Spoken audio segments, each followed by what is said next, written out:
everyone, it's Cindy Busby, and I am so excited to be here with you today to talk to you about my new movie, Love in Zion National, a national park romance.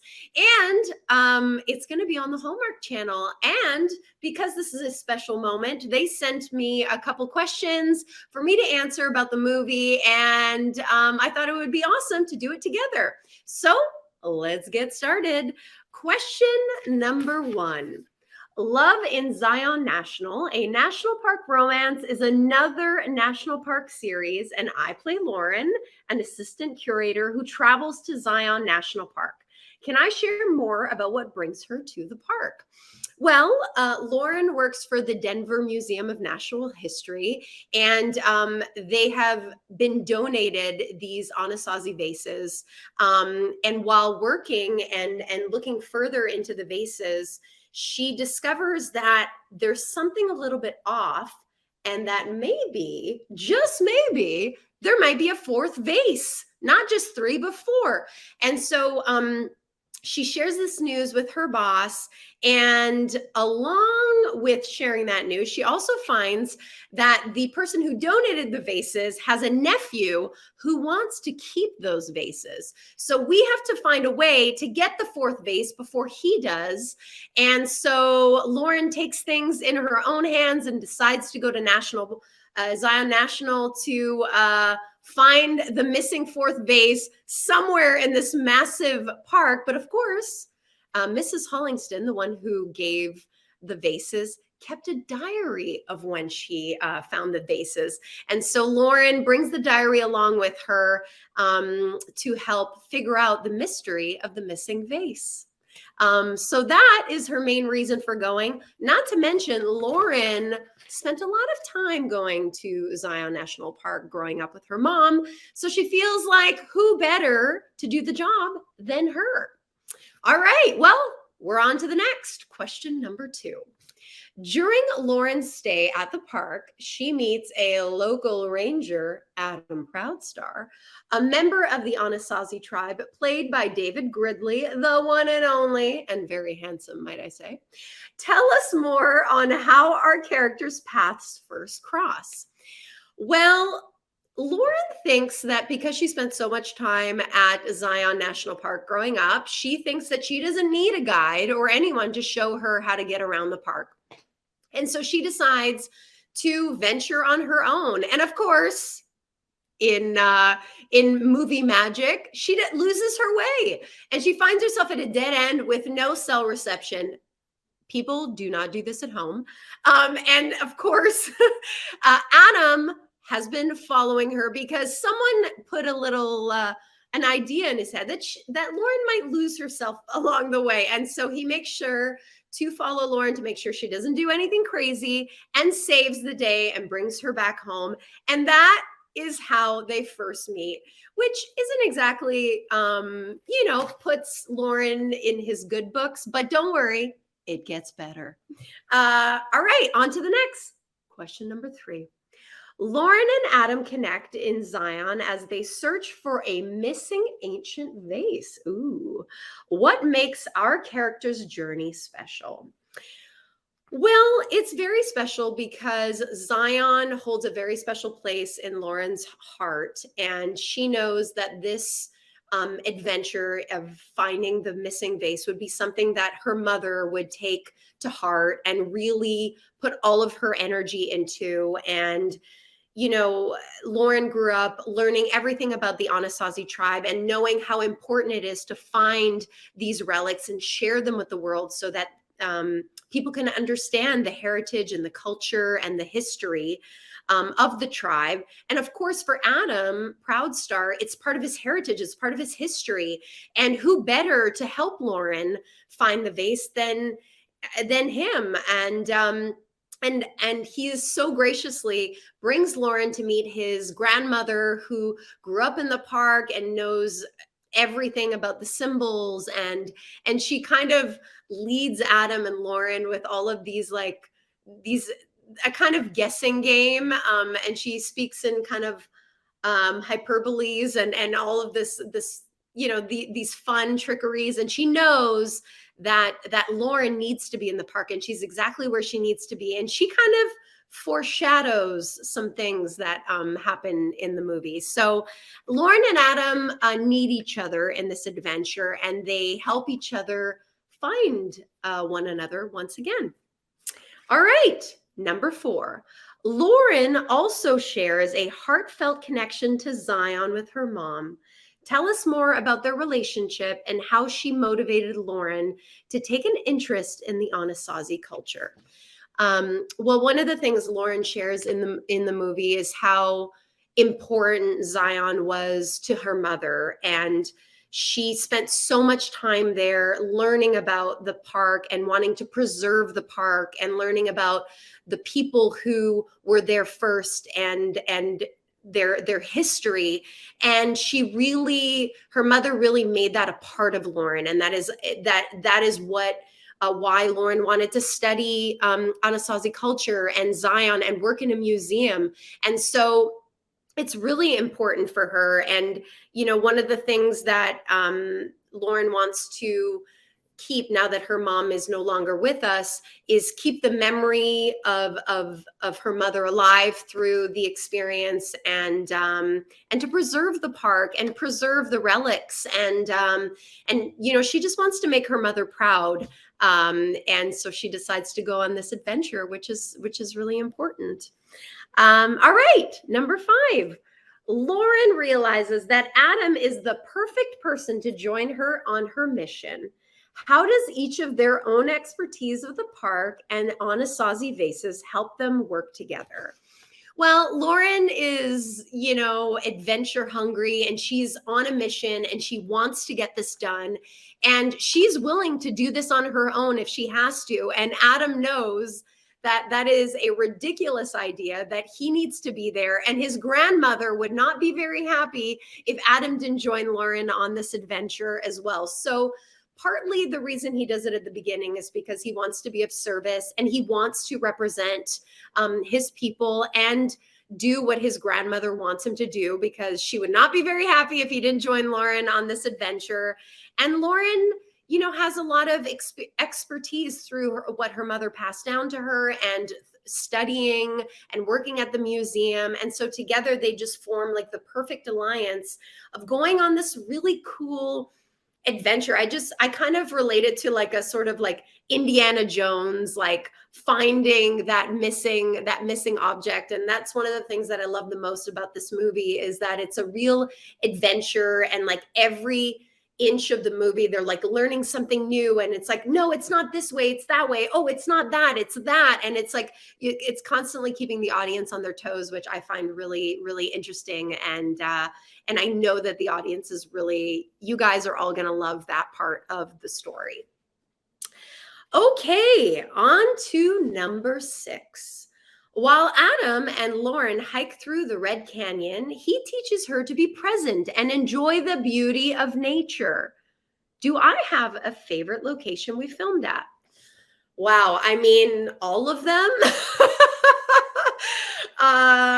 Once you see the movie, you'll realize just how stunningly gorgeous Zion National Park is. I mean, every national park has so much to offer, so much beauty. Mother Nature is truly undefeated when it comes to the majesticness.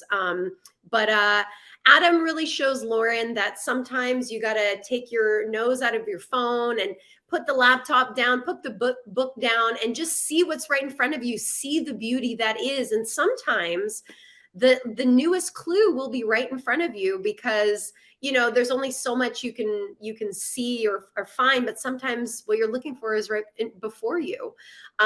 So I think that there's a really beautiful element of a futuristic technology, like the technology we have today, and also sometimes just using common sense and using the beauty that is. And Adam really is kind of a romantic at heart when it comes to the natural beauty and keeping it simple. Sometimes it's all about keeping it simple, everyone, and that's a beautiful thing. But I would probably say My favorite area would be the slot canyons.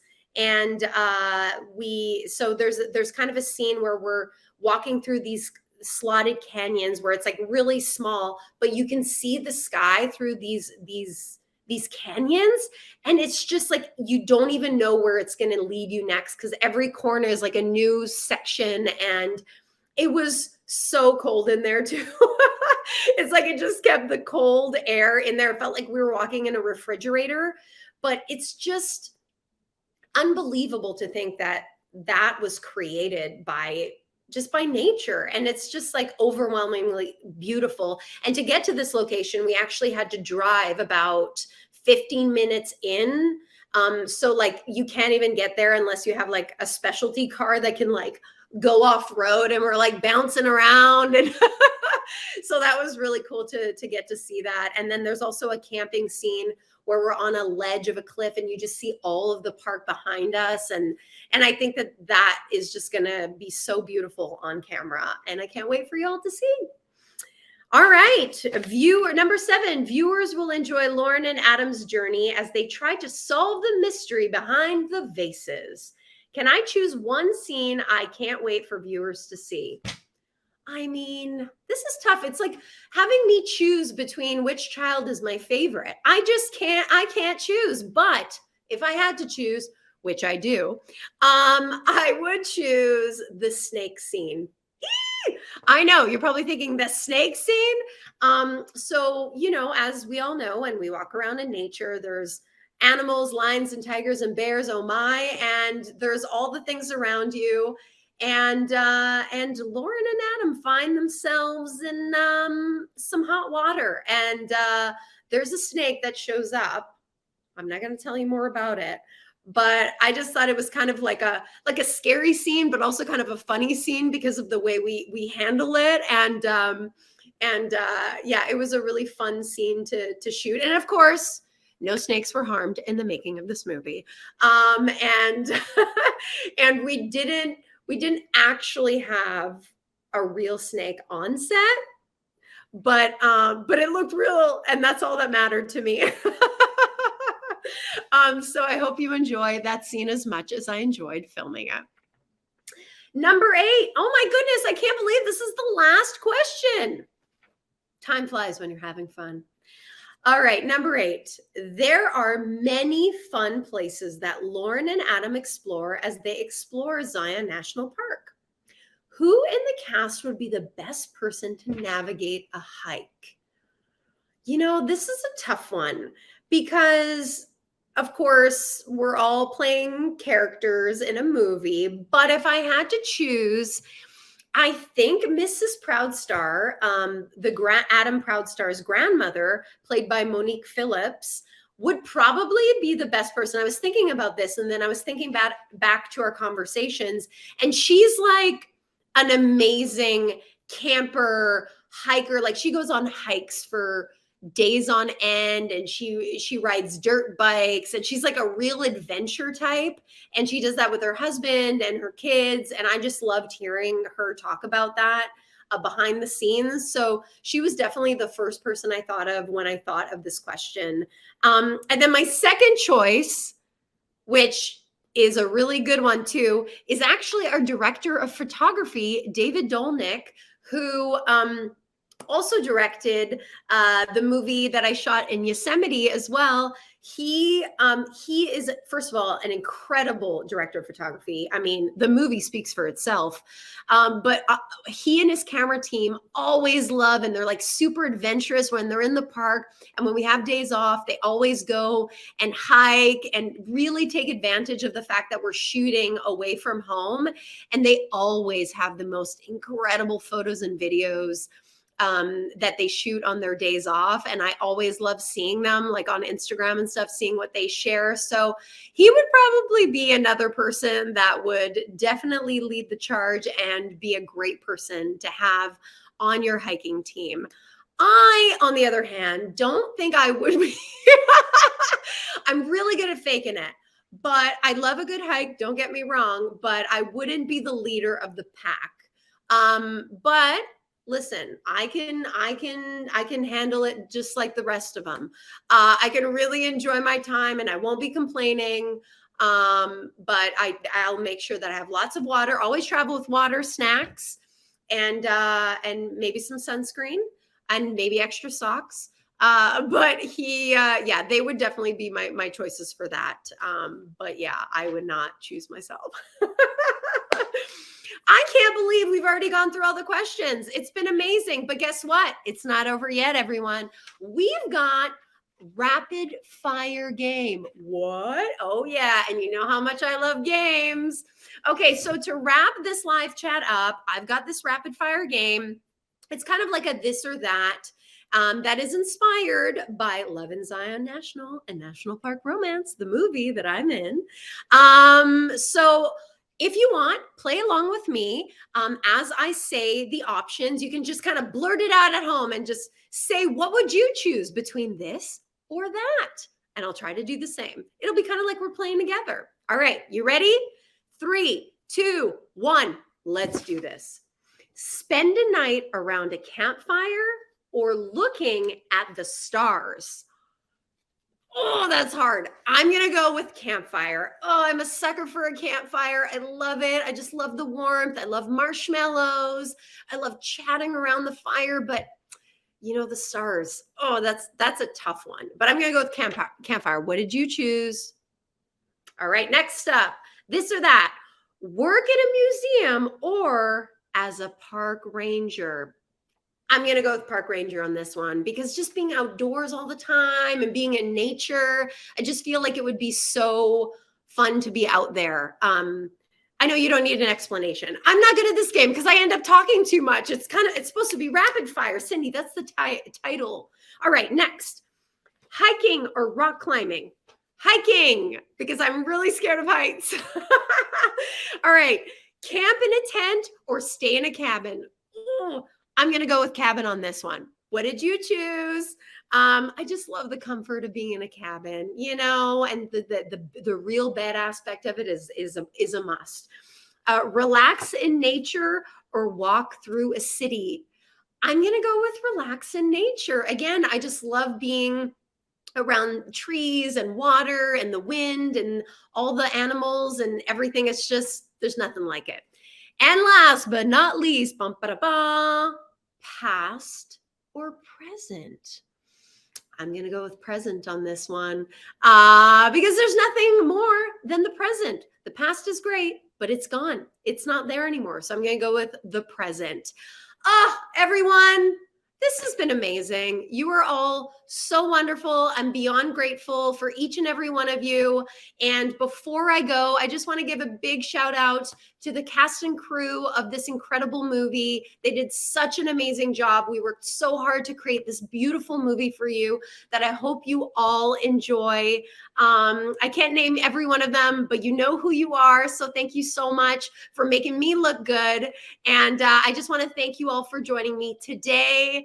And I can't wait for you all to watch this amazing movie. What is this movie, you ask? It's Love in Zion National, a national park romance, and it airs on May 20th, 8/7 Central, only on the Hallmark Channel. And don't forget to tweet along with us. And if you do tweet, don't forget to use the hashtag a national park romance. I repeat, hashtag a national park romance. Thank you so much. You're all amazing. Mwah! I can't wait to hear what you think of the movie. Have an amazing day and stay tuned May 20th.